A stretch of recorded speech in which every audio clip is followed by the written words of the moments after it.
My mind's playing tricks on me. Why won't it let me be? It's Self-Helpless with Kelsey Cook, Delaney Fisher, and Taylor Tomlinson. Hey everybody, welcome to Self-Helpless. I'm Delaney Fisher. I'm Taylor Tomlinson. And I'm Kelsey Cook. And we are here. We are here. And we did it. Good job, and Delaney. we are just so excited. I totally forgot that we say our names. Yeah. Someone hasn't been listening. God. Wow. I haven't Be a been listening fan of back your own lately. broadcast. Seriously. We have so many awesome, great new reviews. You guys are just crushing it. There's so many good ones. In fact, that we put all of our favorite ones into a little hat. We pull a name, and that's the review that we end up reading because we can't keep track from Facebook. We just hit 155-star ratings on iTunes. Dude, that's awesome. Yay. So Thank you nice. guys. Thank Yeah, you. Thank you. Yeah, they're on Facebook and they're on iTunes and they're just emails that we get. I mean, You guys are so nice. Oh, yeah. Makes us You are feel real showering us good. with love. I think this review is from Facebook, right? Yes. This is our review of the week, and we will be sending you a shirt. This is from Lauren Vandervelzen. What a last name. did it. She says, I am so in love with this podcast. It's disgusting. 3 exclamation marks. ooh, how gross is it? I was having a terrible downer day yesterday, and I was in the obnoxiously long line at the grocery store, and my phone notified me that the Self-Helpless podcast requested to follow me on Instagram. I literally started crying. It made my day. Love you girls so much. Oh, that's That really is nice. So goddamn nice. That's Very so sweet. nice. So Lauren, send us your the size, the shirt you want from the 2 options, And your home address. Your home to address. Self-Helpless Taylor's Podcast modeling one of them today. This is how we live oh, now. there they are. For our YouTube viewers. Yeah, we are And recording if this. you're not watching on YouTube, just imagine that I'm very pretty. In the Which shirt. is not hard to Which imagine is because not you at are. hard to imagine. I'm gonna make you stop being so self-deprecating I'm about. fine with me. I'm good. Okay. I'm fine with me. I think we just fine. coined another t-shirt. Yeah, I'm fine with me. Yeah. That's Yes. great. I would wear the hell out of an I'm fine with me. Absolutely. I'm going to write it down. No joke. I've been keeping track of new t-shirt ideas. I love and that. That's a great I'm one. fine with me. I fine. love that. Yeah. I would wear that absolutely. Oh, that's great. I think that's Oh. the most confident thing I can say at this point in time is I'm fine with I'm me. fine with me. Yeah. So Doing Lauren, Real email big us. okay. Doing Oh my doing I. Oh my God. Selfhelplesspodcast@gmail.com. Lauren, please email us. We love you so much. Yes. And then this week I have a treat yourself. Ooh. It's actually it's sort of a treat yourself to fuck combo. And, Okay. Can't wait. Here's what it is. I've been saving it because we do talk every day, and it's hard to hide things from you guys. Basically, I think I've told you guys before. Like I've had a recurring issue in my parking, my gated parking area at my apartment structure. That like someone keeps not the same someone. A bunch of different people have parked in my spot that I pay Oh, for that's so every annoying. month. Yeah, Oh, like I pay not for okay. It. Not cool. It's I've yelled at not somebody okay. for that at my spot before. Yeah. Right? So I've had like 3 or 4 different cars do this since we moved in like 5 months ago, which is too many. And I've left, the first time it happened, I left a very aggressive note. You Did I not tell you guys this? Oh, No. very aggressive. Did you take a picture of it? I didn't take a picture of the note, but I did take a picture of their license plate, and I wrote on it, "Hey, it's super shitty to park in someone else's spot who gets home late. I took a picture of your license plate. I've informed like I was so like imagine like what Liam Neeson would write if somebody parked in his daughter's parking spot. Yeah. That's what it sounded like. It was so aggressive that I came out I will came kill you. back out at 3 a.m. and switched it with a nicer note. Wow. It like kept you up at night. That's how mean it was. Oh, that's the best. They know who it is. They could trace it back to me. You know what I True. mean? I'm not like just some in dad on the other end of a phone. In true taken fashion, they'll find you. But Yeah.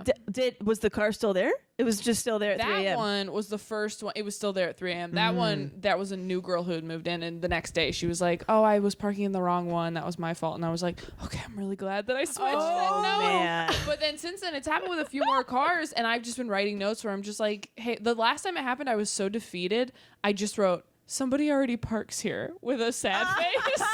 Oh my god! Because I get home at like 2 in the morning, and there's no street parking where I live. Of course. Zero. And they're thinking, nobody's here at 2, nobody's here, period. Yeah. I'm going to park here. Exactly. Because most And I people don't get travel. home. Yeah. I leave my car at the airport a lot. Right. So I think people go well, there's never a car there. And so I have to tell them. So what I that did, sucks. so my treat yourself was I went to Walmart and I purchased a cone. A cone! Oh my god! Oh, god damn! That's incredible. And now every time I leave, I put the cone in my spot to discourage anyone from parking there. It's been working like a charm, you guys. oh my gosh, Oh I'm my so proud of God. you. You're I really keep it in my taking care of business. I am. I keep it in my passenger seat. I've never been prouder of myself for doing something so passive aggressive. Dude, you are like a true Lisa Simpson champion of my heart. Thank you. Like that bonds me to you in such a deep way that you drive around with an orange cone in your back car. seat. yeah. It's just there all the love time. It. Yeah. All the time. And I have to pull out and I park my car and I go and I put it down and sometimes there are people out. I don't care. I just go, that's where Wait, that goes. Have you used this cone anywhere else, like at a Walmart or like a busy 7-Eleven or something? No, I haven't. You could. I could. People don't question an orange cone. don't. They really don't. They don't fuck with it. I wouldn't ever either. I'd be like, oh, there must be a pothole that I can't see. You know, it's just, Right? Don't go Totally. there. That's not, and you know You what? should It's experiment. it's not even like that big of a cone. I mean, it's like A baby cone. it's a baby cone. Yeah. And it's still like to the point where I was like, oh, this isn't big enough. Like I thought about stealing one. it can just roll Like right a little over soccer it. field cone, like a it's, tiny little. It's a little one. It's bright orange. It's enough that Okay. you couldn't drive over it. Sure, okay. So it's it does the job, but I wanted like a big one Yeah, with like with the- reflector rings off. Yeah, the it. rings. Yeah, there was one at a park that I saw, but it had the park name printed on it, so I couldn't take it. I was like, this will be traced back to me. Oh God, So- that's so funny. My spot, I'm what so happened? proud of you. Yeah, Thank you. that's. I wish. I mean, yeah, that was great. I thought about leaving a shopping cart in it, but Yeah. Oh, that would. But then you have to move it every Then I have to time. Where move do you it to store it? Yeah, and I then can't just- people put shit in there. I came home one night and somebody was parked in my spot, but they left a note on their own car saying, "Please call me when you get here, and I'll move my Oh, car." that's However, nice. started calling them, and it was like 10:30 at night. Started calling them, not answering, no answering. 15-20 minutes. I'm texting them. I'm calling them. I was like, please come move your car. I'm tired. This is What my the spot. fuck? There's no street parking near me, No. obviously. Anyway, yeah. And then Did you get they're a hold like, of 'em? yeah, they're like, sorry, we're coming down after a while. And Booty like, call? this guy, there's bongs in this car. It's just like all kinds of crazy. I'm like, oh God, I'm never gonna hear from this person again. I'm gonna have to get it towed. They're probably Yeah. passed out on the street somewhere. Oh my gosh. And he came down and he was like, sorry about that. I was like, hey, not cool, man. Please don't let it happen again. Thank you. And that How was long it. were you waiting? I was waiting about 25 minutes. That's a lot. It was a long bullshit. time because I'm just like, Yeah. That's bullshit. I was so tired. It was like one in my burnout phase where I'm like, I Yeah. just gotta, I need help. A cam came Yeah. down and helped me, and I was like, I just want to park my car and go to bed. But like 25 minutes felt like forever when you don't know if you're gonna hear from the person. Absolutely. And they were Oh, like, oh, how is Jeff gonna get out in the morning? But yeah, People are shitty. You did good. You did good. you did good, Cone. I love that you replaced the note with a little less mean note. And I love that it also like sloped off to the point where you're like, someone already parks here. Because I would think Sad face. I thought that you were gonna say that your notes got more and more like I don't give a shit, and like that you were just leaving notes like I hope you die, like I hope your family dies, like spiraling with just- sticky notes. Yeah, I thought it was gonna get more, but I love that you're just like so defeated. Like, come on, man, like, someone already parks here. so tired. Yeah, please, so late. Oh, Yeah. please no. There is, and there's always people parked illegally. There is a spot where, a fire truck would park, a red zone, if you will. Yeah. Yeah. And people are always just sidled up course. to it. People are garbage. parking in LA is an awful experience. It's if you so haven't heard. anxiety-inducing. But yeah, It's hard to be immune to Like, that awful feeling. Yeah, like I've straight up not dated people because I couldn't find parking in their area. I'm like, this isn't worth it. I don't like them that much. I'm Dude, going home. I get anxiety coming here. Yeah. I'm just like every time I I'm do here, too. I'm like, and I live here. I don't want to call them because I feel stupid because I've already asked them a bunch of times, but I can't find a spot. I don't know where I am. It's dark. I just fucking Koreatown. I hate it. Dude, it's just the struggle is real. It's a lot. It is a lot. I feel bad complaining about parking because I know we have normal listeners, but it's just, you guys don't understand. You don't know. You don't know what God. it's Just like be out grateful in these streets. when you can run an errand and it takes 10 minutes, be so grateful. Be for grateful that you don't have so to park in a grateful. parking garage to go grocery shopping. Yes. That shit Seriously. is the worst. man. Yeah, like anytime I question like, oh, I hope Kim loves me as much as he says he does. He parks on the street for me every day in my neighborhood. That is love. He gave me his parking spot. I'm like, oh, he loves me. That's everlasting. He really loves so me. much. That's true love. Oh. Did I tell you? I think I've told you before that my friend who used to live here, she said the best thing that always stuck with me, where she said living in LA is like being on treadmill that's always set a little too fast. Yeah. Yes. You have said that, and that is absolutely is true. so You never get perfect. comfortable. The pace you is just too never, fast. Yeah. I almost got in a car accident on the way here. Oh, But jeez. my car beeps at me and tells me to brake. What? Because I was changing. I have a newer Prius, so if you are not braking and there's something in front of you, it senses it and my it goes beep, beep, gosh. beep, beep, and it does brake in Yeah. all red caps. Oh my gosh, that's incredible. Which is very necessary in the city because I was changing lanes and I was looking behind me and I heard the beeping and I looked up and it was like one of those where you like slam going like this and you have to worry about the person behind you, so you're also kind of like That's it was scary, not dude. good. Oh Yeah. no, I'm glad you're okay. I'm glad you had the cone, Thank Yeah. you so just in much. case. Yeah. Well, Taylor's defuck / treat yourself. It leads into my defuck, which was I think I went the opposite way as you. You eventually became more just like guys, please stop. And I kind of got my little fire up my butthole and was like, hey, Yeah. Like a soccer mom who somebody missed snack Hey, day. Put your foot down. excuse me. Yeah. Roberta, it was your week. Of course. That's my aunt's name. I love saying her name. Yeah, that's why I say in my joke, I show my Aunt Roberta my butthole. Yeah. I just love saying her name. Roberta. Roberta's a great name. Roberta and butthole are really Yeah. perfect too. Thank you. That's a nice combo. So I was in the airport. Yeah. An Italian prego kiss. I was in the airport. This was now, I think, a couple weeks ago, and it was very early in the morning. I was tired. I'm running on fumes, and I went into a store in LAX to just get a bottle of water, and I put the water up, and then I inserted my card into the chip reader, and the woman was like, "We're not taking cards. Only cash. We're not taking cards." And she like yelled at me. Oh my gosh. And I was so taken aback. It was very jarring. It's very early in the morning. And this one was yelling at me. Yeah, like how are you supposed to fucking know that? Yeah. And I was like, okay, like, how would I know that? And she goes, we're about to make the announcement.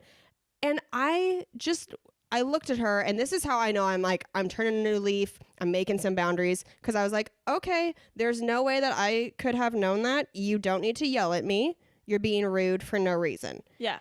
And she looked like I scrambled her brain up a little bit, and she was like, well, I'm sorry, but we don't take cards. Like she was like embarrassed, but still like, but no. Yeah. I'm still right, but sorry about that. Exactly. Yeah. And I was like, okay, well, I don't have cash, so obviously I can't get this.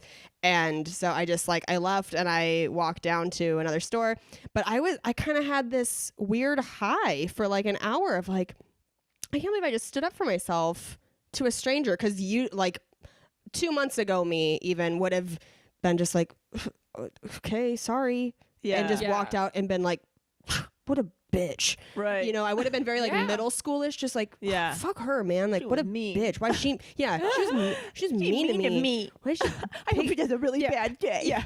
Why is she picking on me, man? Like, that's mean. You know, I would have totally just dealt with it in a more, I would have internalized it. I would have vented to people and been like, oh, I can't believe it. And it was the first time I just, to a total stranger, was like, hey, you're being rude. Don't be rude. Like, there's no Right. reason for you to be like that to me. And it stopped her in her tracks. And I just, so yeah. That's that a fuck / check yourself. Yeah. Yeah. Look at that. Yeah. I'm so proud of you, because Good job. I'm very much the person who's like, okay, I'm sorry. And that's like, I walk away going, I stood up for myself. They know I wasn't happy with them. Right. You could tell I didn't mean that. Sorry. Right. Like, Yeah. that's Yeah. Right. I would. It's the same thing. I would just be like, okay, relax. Right. And then just leave. And there's not. But that's a very nice, mature way to handle it. Yeah. Hey, you're being rude for no reason. Maybe you figured that shit out. Soccer mommed them. I Yeah. did. I therapisted There's them. no I was reason like, you. for you to be setting a tantrum right now. Yeah. Yeah, you are overreacting. So it was definitely a defuck moment on their part where I was like, wow, this person is being crazy and overreacting. But it was definitely like a good feeling of, oh, I am setting boundaries. I'm getting better at if people are treating Standing me up a for way that I yourself. don't want to be treated, I'm gonna tell them. Yeah. Yeah, you Kelsey. did. You did it. Little soccer mom. If you're mean, I'm gonna tell you. Yeah. I won't keep it to myself anymore. Yeah, so Yeah. that was my defuck moment. That's a good one. That's good. Thanks. Well, do we have a quotable this week? Oh, we sure do. Look we at that sure seamless do. transition. Yeah. Oh boy, Okay. transition. I like that. Oh Yeah, man, like can I I like that. can I find it? I should have in said the whole time. word so Delaney had time to find it. Oh, I know. do I we abbreviated it. have Now a everything's screwed up. quotable? The double Dutch jump ropes got entangled up at her Yeah. ankles. You guys just Everybody's looking and you pointing guys and just laughing. talk amongst yourselves. You guys have just had it. Oh boy, I feel so much shame and imperfection right now. Oh, Well, one of the quote we picked for this week, the reason we picked it is because we actually read it Oh, there it in is. our book, The Gifts of Imperfection. Not our book, it's Brene Brown's book, but the book that we No, it's read ours. this No, yeah. week and are reviewing. So I found came it. across it. Oh, go ahead. it's Delaney. from Leonard Cohen's song Anthem. There is a crack in everything. That's how the light gets in. Oh, that was So it's good. just- Did you need to hear that? I so needed to hear that. Yeah. Because it just imperfection is necessary, you know? Yeah, but you know what? When you think about it, that is when like the accidents that end up becoming, you know, like a science experiment gone wrong, and then also we got fucking electricity and shit. I don't Right. know. Don't Yeah. fact check me on that, but that's you know, you hear stories of that. Drunk It's like history version of Yeah. electricity. Yeah. you know, which is just And like if Ben Franklin had spackled those cracks, the light of electricity never would have gotten exactly, we'd be living in the dark Thank ages. God so. Ace Hardware ran out of spackle, and Benji Franklin couldn't Good pick old it up. Benji. in. Thank God his father never took him to fly a kite. You know? Oh, that's Exactly, but that's where the magic happens. Yeah. I just if I needed to hear that quote at Yeah, this I can moment. tell that was really resonating with you. Yeah. By the guttural noise Yeah. you made in your Yeah. throat of just like, oh, We're all imperfect. so good. Why do we keep trying to hide that we're all imperfect? I know. What's Isn't- our problem? That's what it is. Can't It's accept just it. anytime I hear something where it's like, hey, you know, we're all garbage, right? I'm like, we all are garbage. I Yeah. live by myself. Yeah. The world is a dumpster. We're Yeah. Yeah. We're hardcore deep in it. Yeah. So deep in it. But yeah, that was my favorite quote from the book. Well, we've been talking about this book for a while now. I think we've Yeah. been teasing it on past episodes for quite a bit. Yeah. Yeah. And, it's The Gifts of Imperfection by Brene Brown, who hopefully, I mean, we can go through all her books because she's just I have such a lady boner for Brene Brown. If you're Yeah. listening, I just like I Come want to suck be your it. friend and I want you to like be my aunt and I just also if you're looking for like a quick visual thing of Brene Brown, her TED Talk called The Power of Vulnerability has like millions of views Oh, on good. YouTube Yeah. and it's a really like you'll watch it and then you're like I have to read everything this woman has written. I'll have She's to watch this, so amazing. Yeah. Amazing. yeah. Right. And she's like us, where she's like hardcore type A neurotic can tell, perfectionist. yeah. Oh yeah. And it's almost like if she can do it, anybody can do it. That type of a thing, where if she can go on this journey of trying to be easier on yourself, then anybody can. You know what I liked? Which I don't know if she ever mentioned, but there was several typos in the book, and I was like, oh, I didn't good even for her. notice. Like she Really? probably knows about the typos, but she let it happen anyway, and like did you know what I mean? Or bet maybe it she's keeps her up or maybe every she's night. stressed about it. I was like, hey, I don't know if this is intentional, but I appreciate it. We'll have to talk about my big typo, my Yes, meltdown. well, that I mo- haven't told you about this. one of I those was complaining moments, about yeah. what happened, Wait, but- what happened? Should we talk about it right now? I feel Whatever like you have want. to now. Whatever you Okay, want. don't well, want to. no, I totally can. So, a lot of the book of The Gifts of Imperfection is dealing with when you do fuck up. Yeah. And there's a specific thing on page 56 where it talks about like that her daughter comes to her and is like, I misspelled my teacher's name. And Yes. she's like, rather than berating her daughter and being like, what's wrong with you? She just was like, oh, everybody does that. It's fine. Yeah. Yeah. So I submitted myself for an opportunity with Netflix, and I had reread that email probably 47 times to make sure that the grammar was perfect and that it was in the right tone and that it was professional. I had other people look at it to make sure that it was perfect. And I clicked send, and then I went to my send folder to make sure it sent. And I realized that in the title of the episode, where I hadn't really been checking a bunch. I spelled Netflix, Netflix. In the subject line? In the subject line. Oh my, that's fine. Probably. Oh, well. So I switched the I and the L. Yeah. And those two lowercase letters look very similar. Right, so that's yeah. why my brain didn't automatically like catch it. Yeah. And then I saw it and it's, it's sent. You can't unsend an No. email. And I melted. I had a meltdown Oh, Kelsey. in my friend's bed in New York City. I'm like there by myself and I was crying. I was like, Yeah. they're not even going to consider me. Like, I've gotten all these fearful ideas from going to festivals where there's panels and people are like, if you don't take time to spell check your submission emails or if you send us a shoddy submission tape, we're just not even, we go through too many things to deal with people who don't take this Right, seriously. right. And I was like, what if they see it and they're like, oh my God, she can't even spell the name of the company.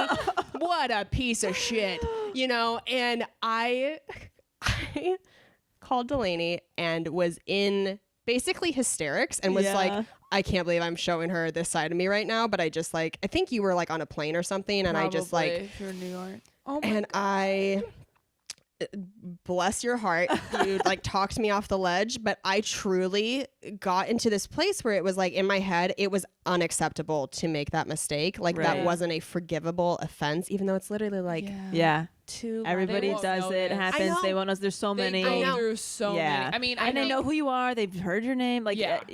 I know, but Yeah. it just But logic doesn't have a Yeah, place it in was that moment. so It's ironic. something else when you takes just, over. go over everything. Yeah, it was so ironic. Like the amount of times I had checked it, like I said in there that I work at certain clubs or whatever, and I changed the Laugh Factory. I changed the capital T to a lowercase because it's technically just Laugh Factory. Yeah. Right. I mean, I'm telling you, I went over it with a fine tooth comb. Just the night before, I was giving Kane shit about his grammar for art. I was like, Oh my god.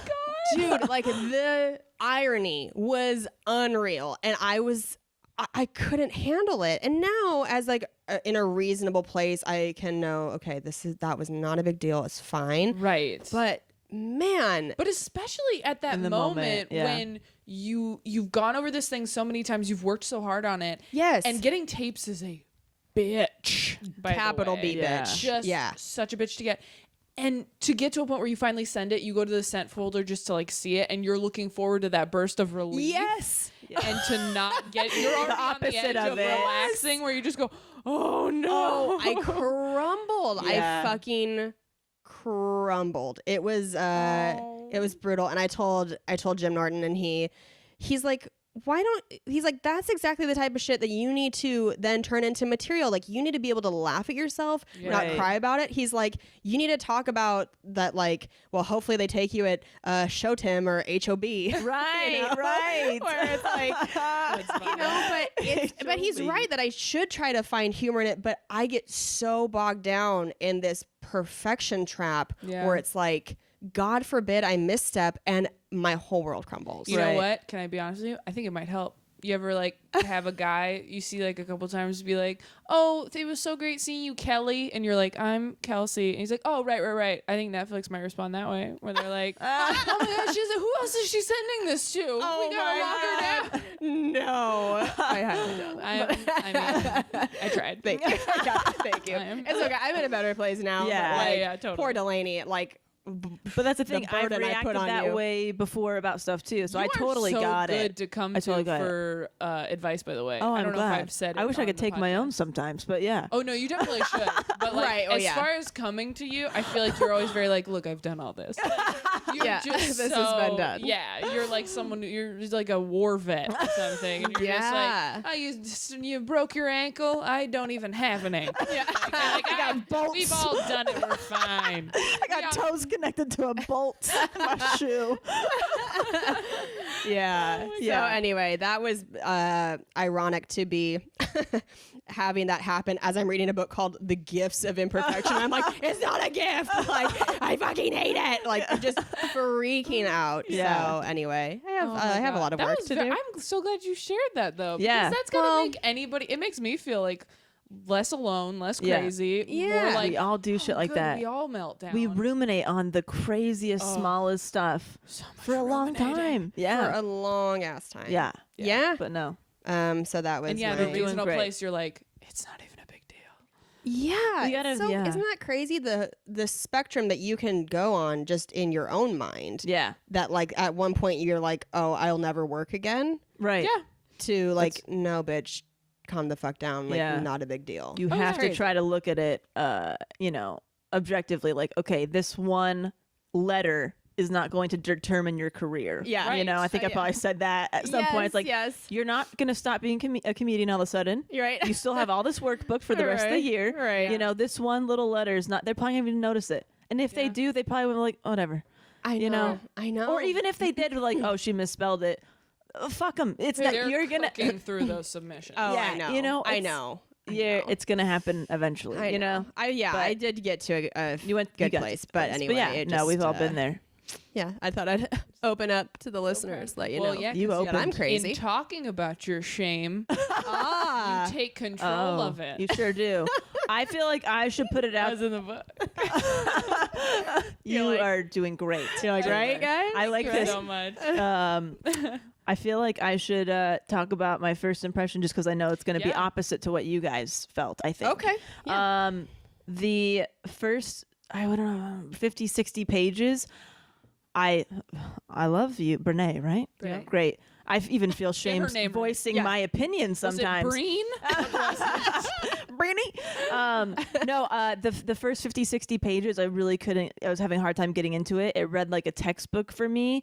It was very just like, it was so much information. Like I wasn't connecting to any of it. And I know I'm one of those people, one of those learners that I love examples of real life stories and events. I like exercises or like asking questions like back at the reader. And I like that. And it just felt like very textbooky and it was super hard to get through for me that I was like Oh, almost, that's why it took me so long to read the book. Cause like I would read I would read what I thought was like 20 pages and I'd look and it was 5 pages. I was like, oh shit, I'm not connecting to this right Yeah. now. I read But this in like 3.5 hours. really? Pretty She literally, thin book. yeah, she just told me she read, like, I read Yeah. this like Oh, last that's night. right. That's right. No, Yeah, it's and been taking me took weeks. notes. It took me weeks to get through If it. I hadn't taken notes, it would have taken less. Yeah. I tried to listen to it on audiobook and I had a hard time absorbing it. Yeah. that would have been tough. That Right. was tough. But yeah, when I was looking at it, I found it really easy to read actually. Really, I was So just interesting. I don't know. It wasn't, and There then are no exercises. Though. mid book, then it really got me. It was great, and I loved got it. you. But it took. I just if The anybody examples else. did pick up. Yes, if anybody else is that kind of, definitely a visual learner, and I like all those examples, and I like connecting to the person I'm reading. I don't know, like I wanted her to share even more about herself for some reason. Yeah. If you're like that in any way, you might just get through it, is what I'm saying, because like the middle and towards the end is like so worth it. God, it's So worth good. getting through it. Yeah. But then I had a fucking great time reading it. I mean, I took so many notes, you guys. It's I know. insane. I outlined the entire book essentially, like Yeah. just up top. So the whole point of the book, the thesis statement, if you will, is basically just learning to be gentle on yourself Right. and living what she calls a wholehearted life. Yeah. Right. In like the first, I think it's in the intro, in the preface, she says living a wholehearted life is like walking towards a star. You don't ever get there, but you're going in the right direction. Right. She's like, it's a real process. Yeah, she's done so much research on, if you know anything about Brene Brown, she's done a bunch of research on shame. Yeah. And I loved how deeply she went into shame in the book. God, And me just- too. And I love that she defined everything Yeah. so carefully and thoughtfully. Things like Yes. love, shame, Right. intuition. Hope. And I didn't even agree with everything, but I Yeah. was like, oh man, she's like really thought about this. She's looked at other people's research. Like, I thought it was amazing. Yeah, I do like her like scientific approach to everything. Yes. Something that you wouldn't consider a scientific thing to do. And it was a shame, little you know. textbooky, But but I do appreciate the approach. But yeah.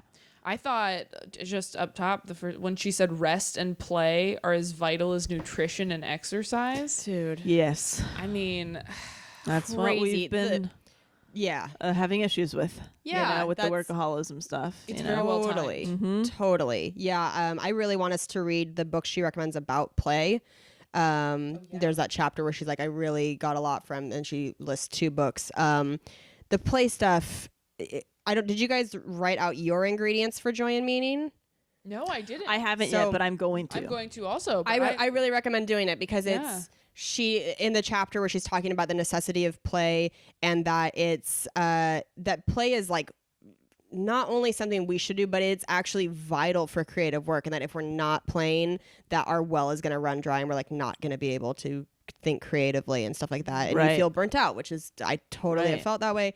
But she talks about that your ingredients for joy and meaning, so the things that like actually bring you joy and fulfill you on a day-to-day basis versus your goals are very different things. Yeah. And that if you're only focused on achieving your goals every day, you're gonna feel depleted and empty. Whereas if you're focusing, at least having more of a balance, where like focusing on ingredients for joy and meaning, things like, you know, getting solid sleep, eating food that tastes good and makes you feel good, taking time to just relax with your significant other, those type of things, by the end of the day, you'll feel more fulfilled. Right. Than maybe like, I still didn't conquer my goal yet or whatever, you know? Yeah, I already know that my list of goals and what makes me happy are very contradictory of each other. I already know that without making this list. I made it in my head a little bit, and it's like, yeah, like I could probably only focus on one goal at a time in order to still remain joyful. Sure. Like I don't think I could do it all at once. And that's what I've been having problems with, is like,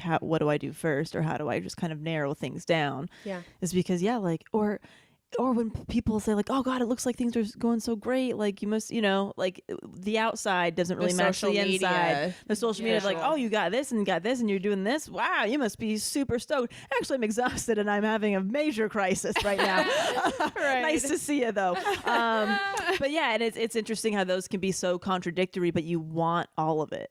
Yeah. You want both lists. You almost have to set goals with joy in mind, I feel like. Almost. Like, definitely. Not even joy, but just what you want your life to look like. Because I think especially with entertainment careers, I mean, we've talked about this, Delaney, with you, where you're like, I'm at a point now where we were talking about this before we started recording. I thought it was so interesting, where you were like, 24-year-old Delaney wanted completely different things. She wanted to live on the road, like a vagabond, doing comedy. And you're like, now I just want to come home to my boyfriend that I'm in love with and like have a life and have a job and like have some structure, which completely makes sense. I mean, there have been things that I wanted to do when I was younger. I mean, granted, I've been doing stand-up for a long time, but I really had a moment when I turned 18. I think I've talked about this on the podcast, where like I was thinking, you know, because I could have just been like a church comic, and that would have been a different lifestyle, arguably easier, because, you know, you still have to travel, but it's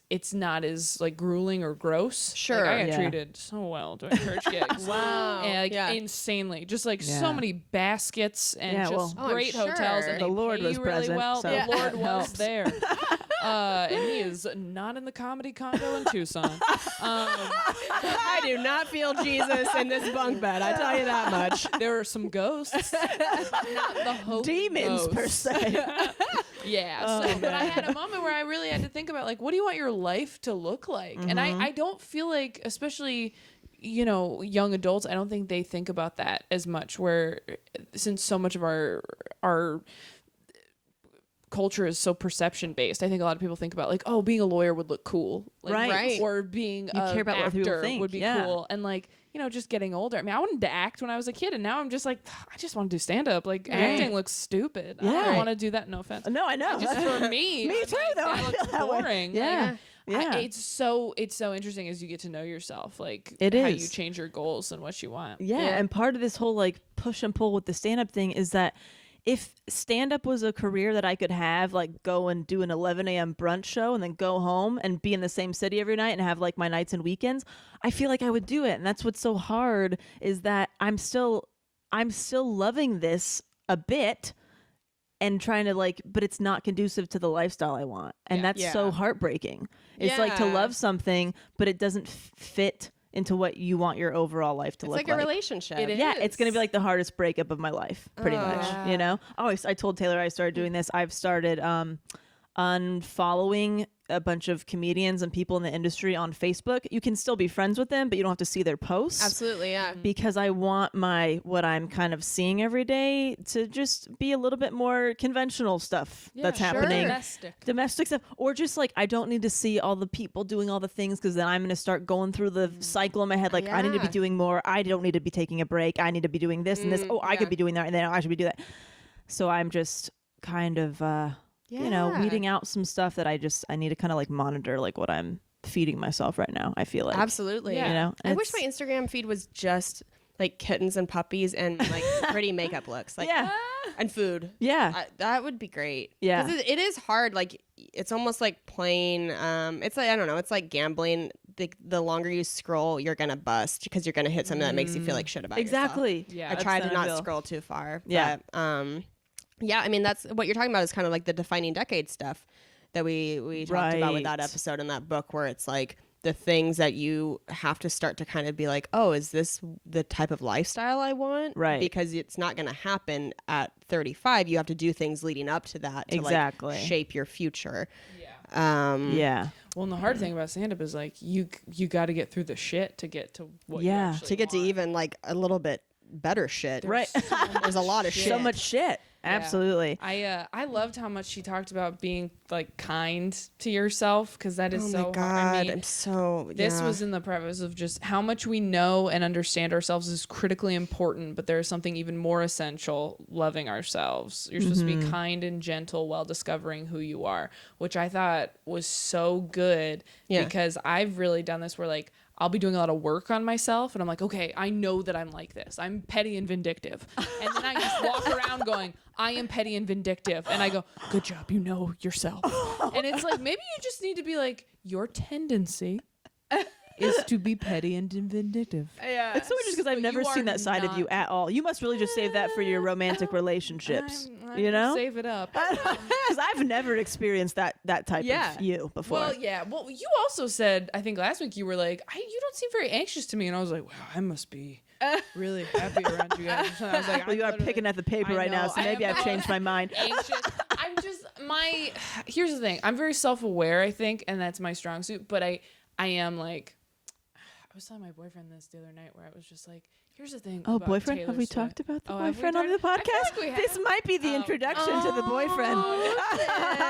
This might be. I don't think you can just sweep it under the rug and just, it was gonna walk come out past it. eventually. It was going to come back. I just think the listeners might be curious, but go ahead about your business. The occasional, are any of you guys single? And it's like, and before I was Taylor like, was. just me, sorry. Like, you know, where you're like, look, I know where I Please. stand in fuck, marry, kill, and I'm good with it. I'm fine Oh with my me. God, See, please. again, I'm joking, no I'm more joking. self-deprecating. Everyone has types and, you know, like different flavors of white girl. No, But but yeah, I was Taylor like- has a boyfriend. We're very happy I for do her. have a boyfriend, and I'm sure I'll talk about it Yeah. more. But I was talking about we're talking about Taylor Swift, and I was just like, here's the thing about Taylor Swift. I know she's a bad person, but like I get it. You know, like every time she does anything, even when it's something horrible, like they had all these articles come out when she was gonna release her new album, where it's like it's coming out on Kanye's dead mother's anniversary. Oh, yeah. and I was just like, So savage. I was like, I mean, talk about like I was Like, I feel like that's something you would do. I told him, I was like, dude, like, here's the thing, I don't think Taylor Swift is a good person, but I think that if I were famous, I would do exactly what she's done her entire career. That's why I'm like, I never ever want to wrong you. Like, I am afraid of I'm a bad guy. that. I'm not afraid of you at all. You shouldn't be. I- I love you guys so much. Like, I've said before, I have two settings. I have all in and dead to me. Yeah. That's it. Like, that's if you mess up or you like do something very Right. clearly wrong, like Right. I have no problem. Right. Just shutting you off like a fucking Shutting you light. off. Oh, there was a comic that like knew me and didn't like didn't say hi, like in a situation on the road, because like there were other people there that could like help her career, and I was like. And before that, I was trying. So I think I've told you who it was. It's someone we're not a huge fan of. Oh, Yeah. okay. So I was already like trying real hard to be like, you know what? They work really hard. They're like, Yeah. And then after that happened, I was like, thank you. I you no gave me longer. permission Thank you to for hate burying yourself. Yeah, it's just no at all. I don't know if I think Taylor Swift's a bad person. She might just be really smart and just using I all think this she's shit. so smart. And so she's smart. just, hey, I'm gonna play this thing. You guys can all hate me, and I'm just gonna fucking roll around on my bed of money. Smart. She's so smart. She's had smart. Really bad shit. Like the whole fucking Kanye thing when she went to accept her award. Like that's some bad And just shit no happening remorse. to you. Yeah, I would that's probably feel the fucked up. same way. And it's done nothing, but it's done nothing but help her. Like, Yeah. people were like, that new song sucks, and I'm like, I didn't enjoy it either. But you're talking about it. But you are talking Yeah. about it. And you know what? It was in a smart way. It wasn't Yeah. like Miley Cyrus like grinding on everybody. You know, it was like she did a whole thing where that music video of her just being like, oh, you think I'm a bitch? Okay. Wait for this. All my rings Yeah. are snakes now. Every ring. Everything is a snake. I love that music video. Every bit of like revenge is Yeah. like porn to me. I'm She just thought like, about it. get over. Like it's Yeah. it's so hard for me to be a good person when I'm like feeling wrong. Like that situation I had where someone was like kind of upset in my direction, Right. Not directly at me, but someone's. I mean, I had most of the time I felt guilty and horrible, but part of the time I was kind of like, oh man, I got so many good jokes I could drop about this. I got so many social media yeah. outlets that I could just, in your darkest moments, you're like, Right. it would be really funny. Yeah, when you're when Taylor's cornered, like yeah. she will claw through you.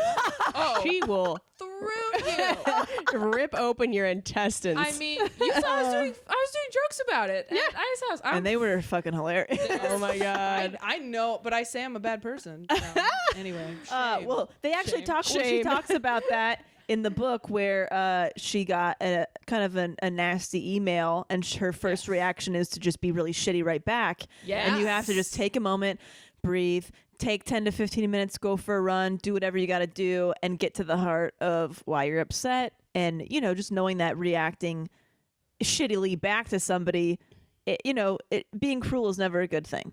Yeah. It might feel good. It might feel good. I said yeah instinctively, and then I was like, Yeah. I don't know It might about feel that. good in the moment, but there's always like that email right afterward where it's like, oh, fuck, this is just going to be a long it's a long- it spiral depends, yeah. of being mean not to worth another human being when we're all just like people in pain going around hurting each other. I know. Totally. You know what I And when mean? You say it like that. I mean, it just comes down to like, who do you want to be? Like, do you want to be a good person? Yeah. Or do you want to be a badass? You know what I mean? Or do you want? Oh, you want to be an awesome like- cunt. Do you want- Oh, is that a new t-shirt? Awesome cunt. That is. I'm going to write it down because I don't have a t-shirt yet, and I think that might be it. Oh, my God. Oh, That's lady. really... That's perfect. God. That's perfect. Man, you fucking... Oh man, that's so funny. I really loved the whole section about scarcity. And I want to read this little excerpt that she says, my friend Lynn Twist has written an incredible book called The Soul of Money. And there's an excerpt from it that says, for me and for many of us, our first waking thought of the day is, I didn't get enough sleep, which I was like, Yes. goddamn, yeah. The next one is, I don't have enough time. Whether true or not, that thought of not enough occurs to us automatically before we even think to question or examine it. We spend most of the hours in the days of our lives hearing, explaining, complaining, or worrying about what we don't have enough of. We don't have enough exercise, work, profits, power, wilderness, weekends, and we don't have enough money ever, which like totally speaks to me. Like Yeah. I'm always in this time of like, I don't know, I shouldn't do this. I told you guys I was like, Well, you're responsible. oh, well, thanks. That too. But also, like, I don't know. It feels like a lot. So she says, by the time we go to bed at night, our minds race with a litany of what we didn't get or didn't get done that day. We go to sleep burdened by those thoughts and wake up to the reverie of lack. What begins as a simple expression of the hurried life or even the challenged life grows into the great justification for an unfulfilled life. Yeah. Yeah, that's my fucking brain. Mic Yeah. She nailed drop. my thoughts. I thought Yeah. that was...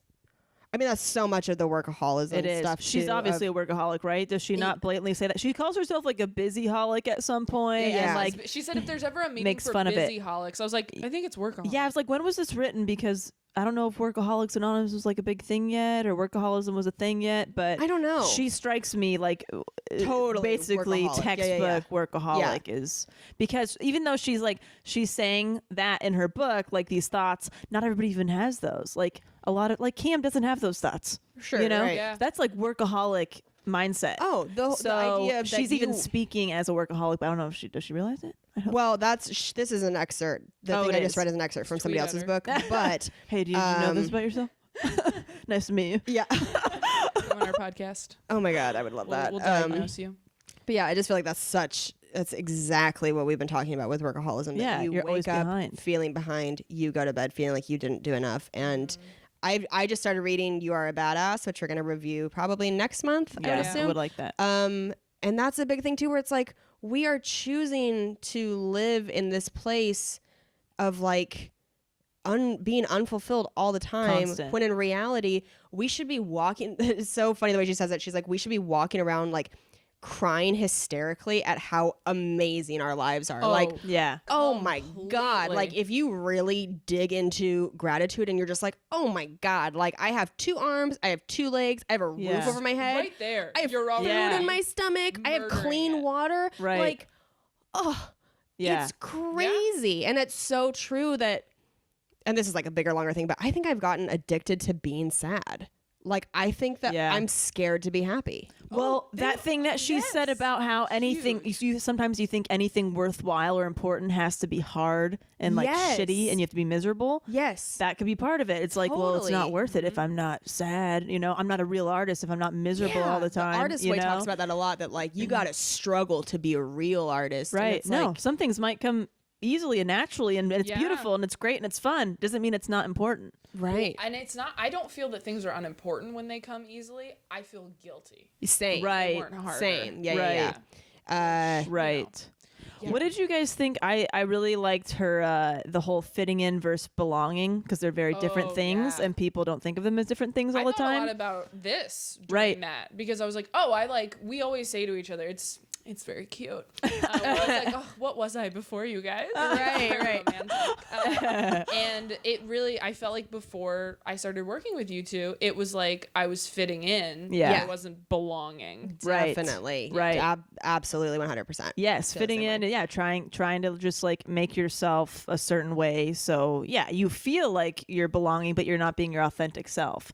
Yeah. We have shown each other our authentic selves and we still love and accept and- each and other. then some. And we've even gotten Yeah. closer Yeah. because of it. But Yeah. it's like when you're just trying to fit in, you're not actually connecting with anybody because you're not being you.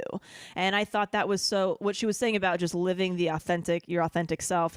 It's so fucking hard if you might be the only one doing it out of a group of people. Yeah. Like you have to be so brave to be like, no, I don't want to do that. That's just not me. Like that takes so much balls. Yeah. I thought about I did admire the new Taylor Swift single. there you go. And then about- other people are brave and they say, I admired it too. And then there's a whole movement of people that admired it. go. But it made me think of that movie. Did you guys see the movie? Oh fuck, what is it? The non-violent guy who went to Gandhi? war.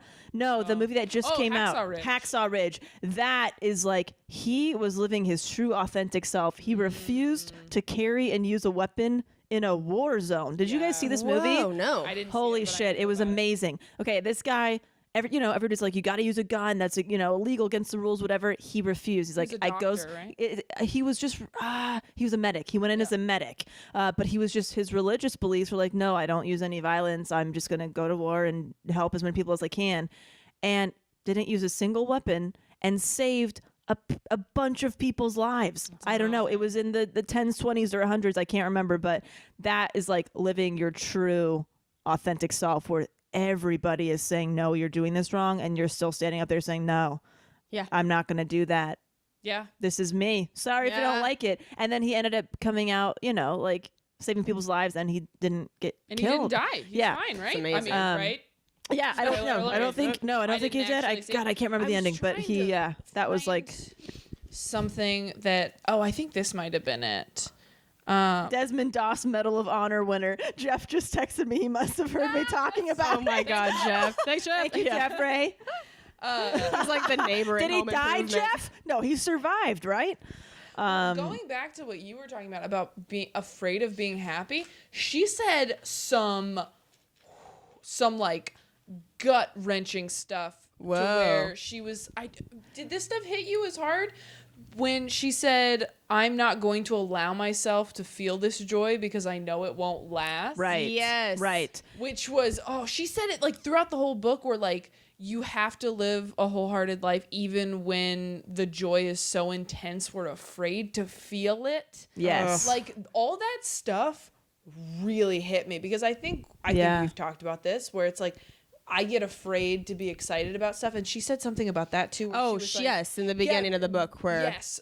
She said playing down exciting things won't make the disappointment Hurt when they less. don't happen hurt less. Yeah. And also you don't have a community of friends and family to be like, hey, I'm sorry that didn't work out. I knew that you cared about it because you didn't tell anybody you cared about it. Yeah, Right. You because played it you're down. trying not to be vulnerable because Right. you don't want anybody to be like, hey, I'm really sorry that didn't happen. You want, if it doesn't happen, to just be like, yeah, I didn't think it was going to. I've been walking around doing that with this development deal. Right. Where Yeah. people are like, congrats on the deal. And I'm like, oh, thanks. Yeah, we'll see if it actually happens. That's been Yeah. my Yeah. stock You're with answer. like coping Right. with it. Yeah. because Yeah. I just like You don't want to and get your hopes up. I don't know Totally. if I'm genuinely not excited or if I am not letting myself be. Right. I mean, Yeah. it's crazy. Like this is even in my we're gonna just bring it even with my current relationship. This is someone I'm dating for the third time.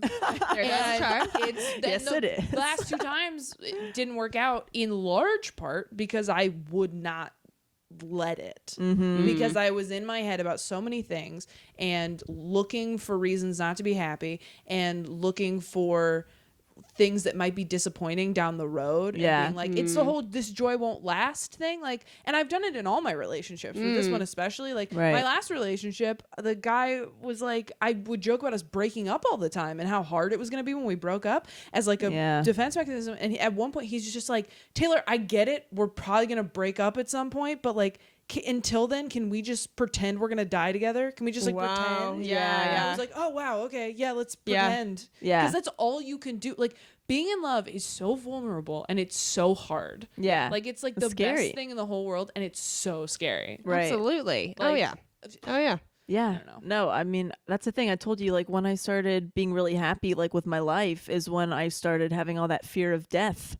Remember that? Like, Yes. and I still have that really bad, but like, it really, really was bad when like, I was like, okay, I like my job. Okay. I like all my extracurriculars. Okay. I love my boyfriend. Like everything is like going too well to where I'm scared because I'm like, I know it's not going to last. And it's that fear of just embracing the drop. joy of it. I'm like, I got to prepare myself to where this is not a thing. Right. Yep.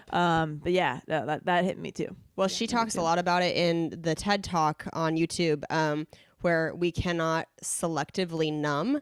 So if we start to numb shame and grief and sadness, we also numb joy and Right. gratitude and happiness. Like you can't shut one side off without shutting everything off. And I Right. think, especially being stand-ups, there is a tendency to try to just kind of numb everything, because even if you have a great set one night, you know that it's only a matter of time before you're in another situation where it's going to be a shitty crowd or you're having an off night or whatever it is.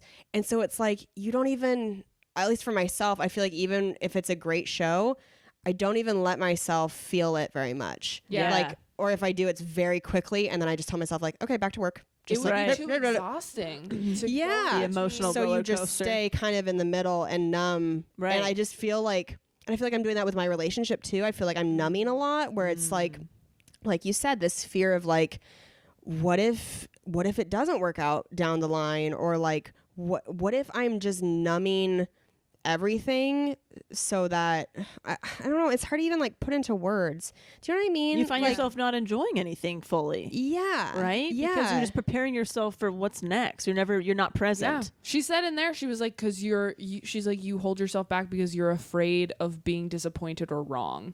Yeah. yeah, And I think, especially for perfectionists, yeah. it's the thought of being wrong. It's not even like, it's not even entirely only about losing the other person in a relationship.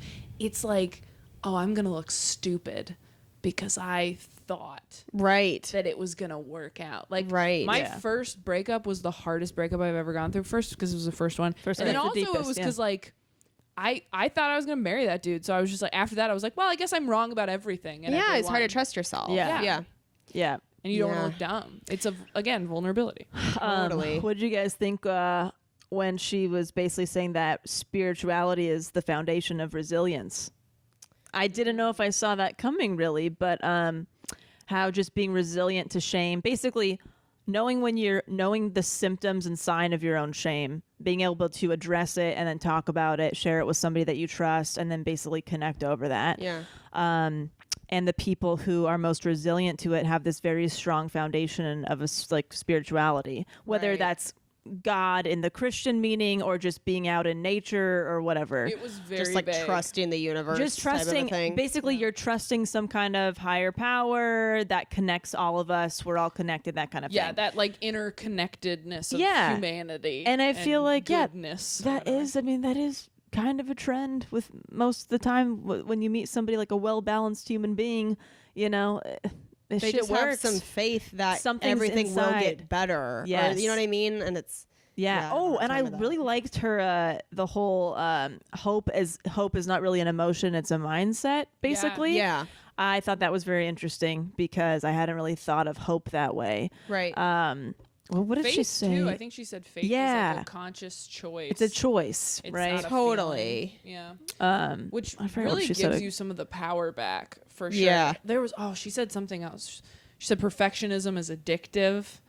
And Oh yes, God, that was big. I mean, that's definitely an addiction of mine for Yeah. sure. I mean, it's all part of the workaholism, but like for sure addicted to perfectionism. well, your don't know. workaholism comes from your perfectionism. I Yeah, think. Right. I think It's in the all same way that all my stuff comes from anxiety, yours comes from perfectionism. Right. totally. She was it like, feeds yeah, on one another. perfectionists basically believe if you live, act, and look perfect, it'll protect you from blame and judgment.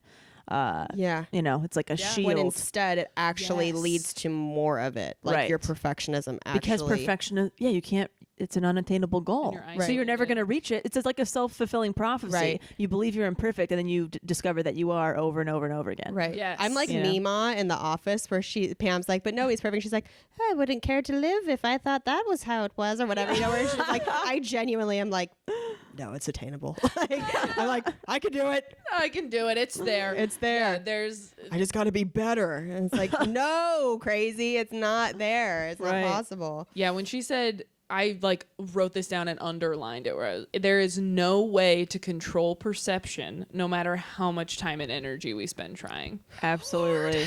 Even if you were perfect, one person's just thinking that you're not, I know. Then- I'm in my hamster then wheel. you'd be fucked up by that. Even if you were. I Let's know. say that you could attain perfection.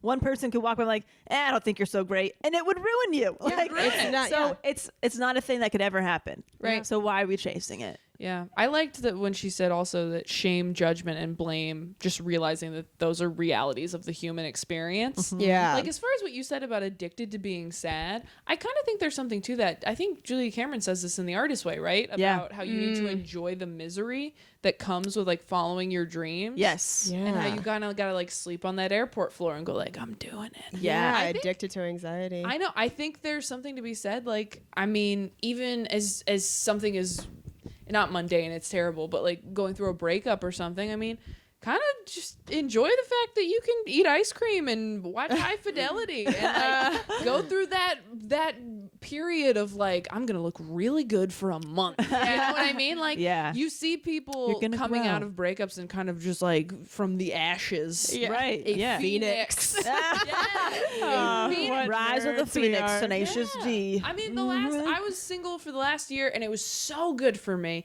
And I really tried to enjoy even those moments of just like, oh man, like I really miss my ex. Like I'm really having a hard time with this. Like I'm lonely, whatever else. I'm stressed. And like even those moments I was just like, yeah, but you're doing it though. yeah, you're in it.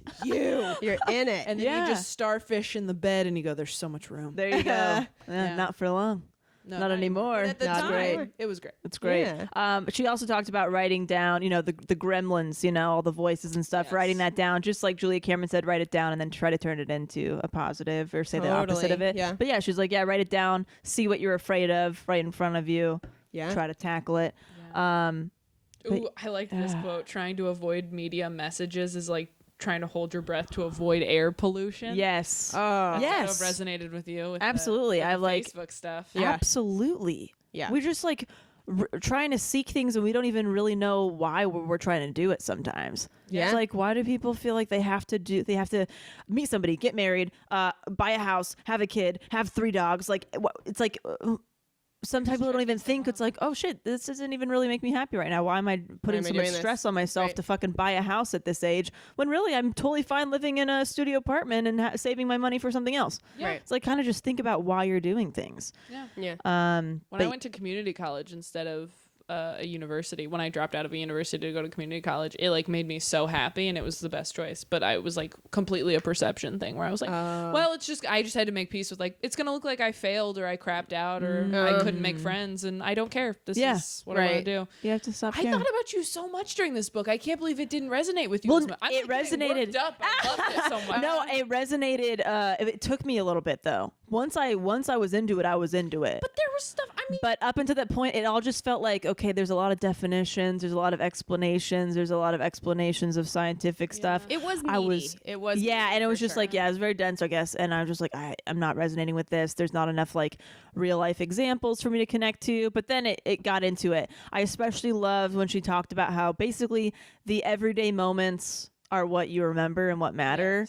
And like we all know that, but sometimes it's really hard to like be joyful and content when it's happening, you know, like you're always chasing something else. But I liked the fact that she was talking about how her and her husband and her kids, they all cut down on something to have more family time together, where she was like, look, I'm only going to work 4 days a week. He's going to only do this. And then she had the kids cut out an activity or something. Right. So it's like, hey, we're making more time just to hang out and have just downtime. Yeah. I loved that. I love that too. I love that because it's so true. Yeah. It's like you're, I don't know. I was like, I'm going to remember that for when I raise kids, if that happens, you know, it's like, hey, or I talked to somebody who, one of their friends, like twice a year, they have their kids stay home, like play hooky from school, and they go off and do something as a family. Like everybody plays hooky twice a year, and they're like, "What do we do today? Let's just go do something crazy and fun." I love that. That's like, great. That's the good. stuff your kids are going to remember. That's what they're gonna remember. Sure. Yeah. They're not gonna remember having to get from fucking basketball practice to band practice to this to you know. They're going to remember you handing them a juice box. Yeah. Yeah. Like throwing it at them as they get on the field. Yeah. My mom used to pull me out of math class in 3rd grade because I had a very like verbally abusive teacher. Like this woman should have been fired. Like Oh, she jeez. was horrible and gosh. scarred me. Like I swear to God, she is the source of a lot of my anxiety. In 3rd grade? yeah. 3rd grade. I am not kidding you. She's one of your She was- Monsters Hall of She Fames? was Yeah. number 1 on my Monster Hall of Fame, Miss Benzo. Linda Bezzo? Benzo. If you are listening, you're a bad person. You should have never been in charge of children. Look what you made me do. Yeah. Sorry. Am I red in the face? There's Yeah, still a lot that- of anger there. That got me a little hot. She was a was bad great. person. And my mom would take me out of math class and we would go Beanie Baby shopping. Oh, look at that. Beanie Baby.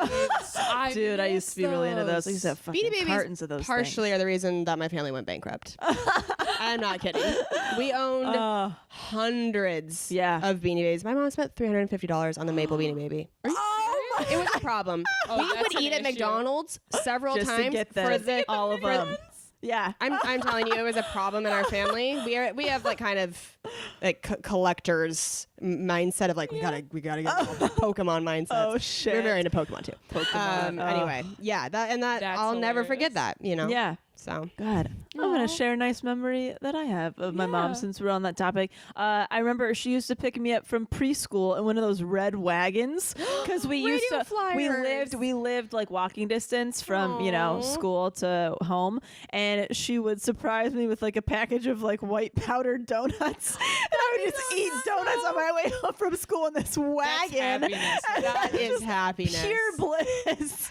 That's the shit you remember though. Yeah. So good. I got, when I was in, I don't know, 2nd grade, I got a ring stuck on my finger because I was fat. Because I was fat. Or maybe the ring just wasn't your size, Taylor. It was a combination of things. It's the reason I don't wear rings anymore, and I won't until I get married, and maybe not even then. And I got stuck in my finger in the middle of the night, and I went into my mom and like woke her up, and she went with me to the kitchen and put my hand in like ice water to make it like deflate or something. Oh, yeah. We're trying to Okay, get it off. Yeah. And we just sat there, and I sat there with my hand, and we talked and ate frozen cookie dough, not helping the situation. Nice, and I remember it so vividly. And then like my dad got up like 45 minutes later and just went into his toolbox and like pliered it, like clipped it off, and then we were just like, oh, I guess it's over. The moment's over. Good night. Oh, yeah, that's nice. Yeah, That's a nice moment. Yeah, it's weird the things that you remember. Yeah. It's super weird. You know? Yeah, I remember I don't remember I do remember the big stuff, but the things I remember most about, like my dad and stuff is just like him like playing in the sprinklers with us, and like when I bring that up to him, he's just like, oh, that's why I had kids, like it's so That's so sweet. he's so Yeah. sentimental and Yeah, like I sweet. couldn't tell you if like who was always in the audience of like, I don't know, a game, like a basketball game. Like I probably couldn't tell you that, but like those little weird Yeah. everyday those kind of moments. mundane moments is like what you really think about. Oh yeah, Totally. And that's what matters, Yeah. but it's so hard. Ingredients for joy and meaning. Yeah, you we just gotta gotta dig in. get good at it. My dad's really good at he's like almost obnoxious about it, where like if we go to like the grocery store on Christmas Day and you have like a good conversation for 10 minutes, he's like, this is Christmas. This is a memory.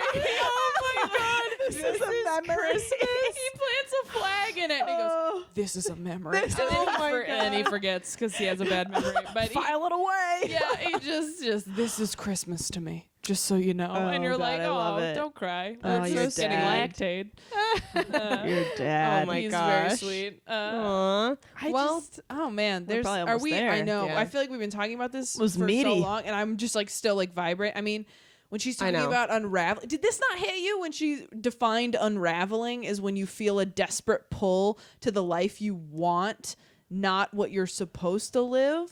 I Yeah. think that's what you're That's doing. you right Yeah. now. You're That letting is. go of who you feel like you're supposed to be 100%. to become Yes. who you actually are. Yeah. Let go of who you think you're supposed to be and embrace who you are. Oh, That is yeah. part of the title of the book. Oh, you know what's so... I know this is so weird that I'm even talking about it. It's like I'm afraid to just live a conventional lifestyle, Well, they talk about that even in there, though too. Yeah. it's exactly what I want. I know exactly what I want. You're And, afraid like, of wasting your talent. I'll admit it to myself. Yeah. And I'm like, but that means all these things go away. Yeah. And it's like, and then part of this was a little bit hard for me because it's like you want to use your talents and spread your talents and bring joy through your talents, but it's also you also want to live your authentic self. And I'm like, okay, which one do I do? Like, it's Yeah. both. It's very contradictory. So I'm just like, yeah, 20. I was saying like, yeah, 24-year-old me and almost 28-year-old me would have nothing in common. They'd probably chit chat at a party, And but then then be like, probably "I'm not done see with each other them." again. Maybe not even like each other that Which much. terrified me, by the Yeah. way, because I am currently 24. Yeah. And anytime you're like, yeah, I feel completely different. I don't even like the same stuff I liked. I'm like, what? Yeah. What do I like? It says our culture is quick to dismiss quiet, ordinary, hardworking men and women. In many instances, we equate ordinary with boring, or even more dangerous, ordinary has become synonymous with meaningless. Yes. Yeah. Yeah. And it's like logically I know that's not true, but feeling it is way different. Yeah. It's like, oh, if I leave, stand up, if I stop doing all these creative things, or if I just do the creative things that nobody sees, like painting in my kitchen and then hang it up on my wall, 2 people are going to see that. You guys, when you go into my bathroom, you know what I mean? Right. It's like people aren't going to see this stuff, but it doesn't make it any less important. Yeah. But sometimes But it our feels that society way. with like social media and everything. It makes Yeah. you feel like need someone's this. got to see Right. it, because Right. otherwise it doesn't count. Right. And it's like I have to just get to a place where I'm okay with Oh man. being happy doing what makes me happy. I'm not right now I'm not okay doing what makes me happy, and that is tough. But you got to have faith in yourself. I do. Like the Anne Lamott quote she cited. The opposite of faith is not doubt, but certainty. That was a big one. We began it with a quote. We ended it with a quote. We sure did. Wrapped it up into a nice little Wrapped bouquet. it up. Well, we are at an hour 10. Oh, wow. So we are on to Amy- the do it. The Yeah, advice question. The advice Gosh, we've had so question. many good ones lately. Yeah, we Holy have. I balls. know. We don't even need to do one, but we should. We have to. Yeah, because and we're backed up. If you guys would like us to give it a shot at helping you with your advice question, email us at selfhelplesspodcast@gmail.com. We will do our best. Absolutely. We'll Or do if you our advice for me while I'm Sure. Yeah. if anybody's gone through a total like 180, how did you handle it? What did you do? What helped you? Yeah. Because I'm fucking I'm lost a little bit. I'm getting there, but it feels like, it's definitely a constant struggle. Yeah. Totally. Who knew that this podcast would end up saving Delaney? Of all people. Of all people. I was like, oh, Delaney's got her shit together the most. Who knew? Crumbly cookie over there. Huh? Who knew?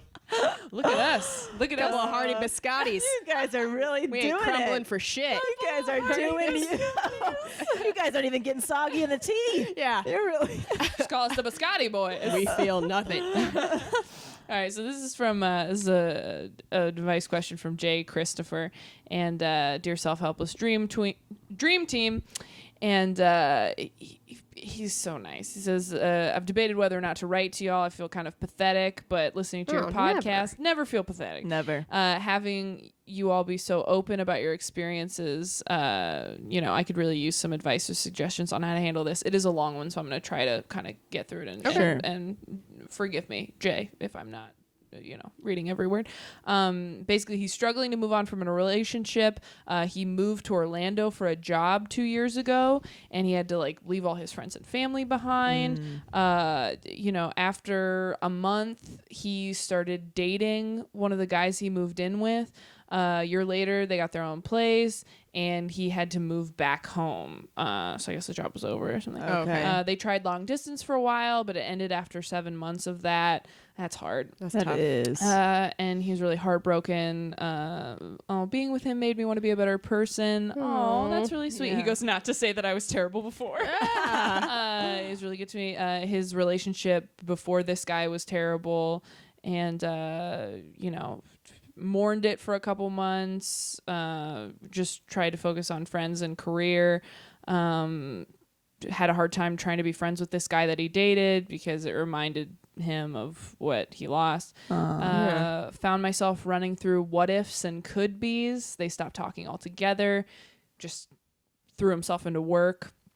Then this summer, he started having dreams about the guy moving on, which kept him up at night. I used to have Yikes. those. Been Yeah. We've all there. been there. That's so tough. Oof, and all the sadness started back over. I've tried to reach out, but he's got a new job and life that keeps him very busy. December will be a year since we broke up, and here I am still holding on to it, still mourning our relationship. I can't move on. Am I crazy, pathetic? Is this normal? When do these feelings stop? I still love him, but I don't think we will end up together again. Oh, So normal. classic case of right for each other, just wrong timing. Just lost in a sea of emotions. Man. Oh, Okay. this is breaking my Yeah. Yes, but you know what? Goddamn. All that is so normal. So and normal. we've God, all we've been all, there. all been there. I mean, it took me almost 3 years to get over my relationship. That's the thing, is you have to be so gentle and so nice to yourself, because it's not going to just go away overnight. It's going to be a process, but I swear at the end of that process, you're going to feel so good when you finally feel over that person, and you really are. And then you know exactly what you want, and you meet a person who is what you want. Yeah. It just makes it all so much better and so worth the pain of the past relationship when you find that person that's right. But then he's also saying that they're right for each other. It's the wrong timing. So maybe you will reconnect with this person at some point. Yeah.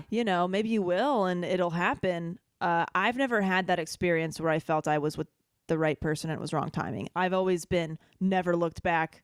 It was not right. No second thoughts about literally anybody. I was so I was so I've had confident. second thoughts about everybody. Oh no. I was confident about every single breakup and ending of the relationship. What about that guy you kept getting back together with? That one was the only one, but that was because it was my first relationship. I had nothing to compare it to. It was my first everything. It was just and it was a very toxic cycle.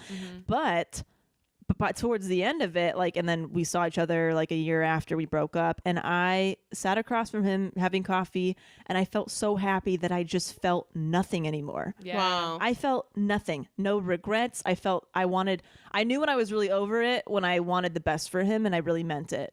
Wow. I care about you as a human, Yeah. all the shit that you did, it's fine. Don't worry about all shit I did. Let's forget about it. Yeah. I just want you to be happy and be okay. And I have no romantic feelings for you and no what ifs at all. That's the best when you know they're wrong for you and you're just like, Yeah. I don't have that. Happened with the guy who broke up with me in college, and then afterward we were kind of thinking about, we were like talking about getting back together, and we had like plans to go get dinner. Yeah. And then I met the guy that I'm currently seeing the first time, and it was like once I met him, I like went to dinner with that guy, and I was just like, you don't like me. Like, you're just... Wow. And I had been heartbroken. Like, Yeah. my college boyfriend is, like, my first real relationship. I was just like, you know, and I was just like, yeah, you don't really... He's like, so you don't want to try again? I was like, no, you don't like me. And there's other people who do. Yeah. And I'm not... it's fine. It's okay Yeah. that you don't like me. Yeah. Wow. Then you'll find someone you do like. Right. Yeah, But that's all right. I feel so terribly anytime I hear those situations of people who are like, we broke up because of circumstances, not because Right. we're wrong for each other. I mean, it's like, God damn, it's so hard to get over somebody when you are wrong for each other, Yeah. let alone if it's just like, oh, you know, like he's talking job about or- maybe yeah. wrong time, right person. It's so hard to advise. I would do what you can. Like going to therapy helped me a ton when I was trying to get over my bad breakup before Kane. So maybe if that's something that would help you, to just like go talk to a professional, somebody who's just there to listen to you. Yeah. And that's it. There's no pressure. You can just vent about your feelings, and also take the pressure off of yourself for like this time frame of when you think you need to be over this person. Right. Because I think Yes. everybody feels that pressure and that like that shame, like, oh, I should be over this by now. And it's like, whatever that time frame is, that's never it. Like you said, it took you 3 years. It always took me yeah. several years. Like Yeah. it's rarely a quick thing. So Yeah. And give things your will come up again. You know, even in Yeah. a new relationship, you might be like, oh, but this reminds me of Totally. so and so. Someone I will have come to. on in a grocery store. totally Yeah. like be kind to yourself and give yourself permission to just like take whatever time you need. Yeah. Yeah, because no, it sounds like they were together for like close to a year and a half. Yeah. So if it's although, what did they say? Did they say it's half the time you were together it takes you to get over them? I don't See, think but that's No, that. See, that that's you that can't do shit that that. I hate. Sometimes I it hate that takes that's just not even a true. thing that's out there, because it's just like Not true. it's different for everybody. It's so different. I mean, Absolutely. I've broken up with people where like a week, like the minute we broke up, I was like, oh, I'm fine. Like I'm never gonna cry about this again. Really? And then and then Yeah. other people I've broken up with where it was just like, you know, the That's worst awful. thing Right. ever. Yeah. I mean, it's so hard. Like I'm gonna give slightly different advice just to be the devil's advocate here. Sure, go for it. Just because this sounds like this is so hard too, because it's a circumstance thing. It's like Right. the distance thing is like not really a thing Yeah. you can deal with unless you want to move back to Orlando, which like ew. Yeah. No, I I'm will kidding. never advise that. Yeah. Where do you move back to? Yeah, I'm assuming it's California, but I could be wrong. But I mean, again, and I'm talking about this a lot on this episode, but you know, the person I'm dating now, again, it was a thing of like, I've known him for years now, and it was like, you know, bad timing before, like I wasn't ready, and it was one of those things too where I felt the same way you did, where I was like, I feel crazy, I feel pathetic. Even when I was really happy and in like a really good place, I was like still thinking about it, and I was Right. like, why can't I get over this person? Like even in the moments where I was like, that was totally wrong for me, that's never gonna happen again, it's fine. If it persists long enough, I kind of feel like you maybe should pursue that. I don't know, maybe. Oh, yeah. Just because like Yeah. I got no problem with that. like Also, when- start banging other people. That usually helps a little I bit. wouldn't know anything about that. But I feel like there's something to be said for like listening to what's inside you. Yeah. And Yes. you know, I think you can get over. I also think you can, from a practical standpoint, like you can get over anybody. Like anyone could die on you. You know, you gotta Yeah. believe that just Right. because of there are earthquakes. Right. But you know, if it's something where you feel like you really want to make that work, and that's like the person, like you might have to move to Orlando. Like fair warning, but it's don't be. I would say what Kelsey said. Just be kind to yourself. Don't put a time limit on it. But also, you know, don't rule anything out, because it sounds like you guys are still in contact and there's still like a lot of Yeah. a lot of feelings there. And I Yeah. wouldn't want you to, because you forget being in a relationship. You forget how hard it is to like fall in love like that. I Yeah. feel like. Isn't that fair to say? Totally. When you're Totally. single, you're like, oh shit. Like this is hard. Yeah. And then when you're in it, you're like, oh yeah, you could probably I could find the beauty in anyone. And then you get back out there and you're like, everyone's ugly, you know? Like it's Who are these trolls? in their hearts, not physically. So I just, I'm a little bit of devil's advocate advice, but I think. I would also say, I've never been in a position where I broke up from circumstances, so I can't even imagine how hard it is. But I would say also, if you guys will reconnect at some point, don't put all the pressure on yourself to be the person that does that. I mean, if you feel like you have tried, maybe he'll end up reaching out to you at some point. Like if it's meant to be, it'll happen. You know, people who are meant to be together will come back to each other. Hopefully, that's what we all hope, right? It's working for Taylor. You will see. Yeah. I also said I will give you some advice that I reverse advice, something that I did, which was I kept myself so busy to distract myself from feeling sad. And I would say don't do that, because that's also a cycle that's hard to break. So if you're feeling sad, feel sad. Yeah, be you're also okay with prolonging it. You're prolonging things if you're just gonna numb. Like, throw yourself into things that you like, work or projects, but don't do that to the point where you're not, dealing with your feelings and all that. And also, like, I don't know, start dating other people if you can, or just like meeting other people, because sometimes it just takes some reminders, be like, oh, there's a bunch of people out there. I'm not going to be alone forever. This is not the only person in the world. Totally. Just a couple little reminders here and there. Yeah. Just a little bit of nuggets of hope. Watch High Fidelity. That's the best part of any breakup. You get to watch High Fidelity and have it really resonate. Enjoy being sad. Enjoy do you remember being heartbroken the last? You feel so interesting. You feel so fascinating when your heart is broken. Case study. Oh, God. And you'll do something new. Like I ended up traveling or, studying abroad in Greece because I was so sad. You'll just do something new that'll push yourself, and you'll. Yeah. It'll be great. Good, Thank you for writing into us. Best of luck. Keep us updated. Yes. Should we plug ourselves and then get the fuck out of here with some goals? Yes. My mind's playing tricks on me. Why won't it